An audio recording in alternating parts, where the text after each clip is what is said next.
Hey guys, so I just got back from an estate sale, and this was the first things I grabbed. It has taps and drills, Altoids tin full of taps, and then this little box full of quarter 20. There's 12 quarter 20 taps in there, so I think I'm set on quarter 20 taps, and then a bunch of air accessories, which I've been meaning to plumb a little bit for air. Because I have air at work and I use it all the time, and I have compressors here, but I never really use my air very much, so I'm hoping to utilize those. Anyway, I picked up this tub and just started filling it up, so let's go through it here. Alright, so I got the box cleaned out, except for I picked up a nice Weller soldering iron, one of those automatic ones that as soon as you press the button, the tip gets hot and you can solder. A bunch of solder and an old school iron. Just a big giant sucker. Look at the braided power cord on that thing. And can of WD-40, about a quarter full. That one's almost empty, and then that one in the back's almost full. A can of gas tank sealer.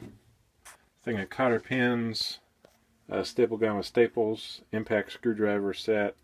A little oil can. This miscellaneous box of drills, then a Craftsman drill set, another drill set, almost full, and then this drill set, which is almost full also. But these aren't Chinese drills; these are American-made drills there. So that's a good score. Finally got a nice drill set. This freakishly huge screwdriver, nice wooden handle. Why did I pick it up? Because I could. And you never know when you might need a giant screwdriver. A punch set, letters and numbers. And this old Stop Rust can. I picked it up because it had the nice Art Deco look. And I might hit it with a little bit of WD-40 on the back and see if that'll clean it up. It's almost full too. So I might take that to work for my little display. But yeah, that's the estate haul.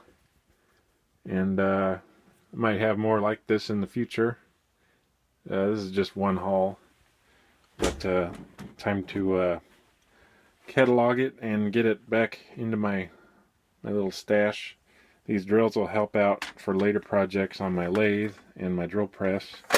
So thanks for commenting and subscribing, and if you're bored, hit the like button, and there might be more of these in the future. So thanks guys.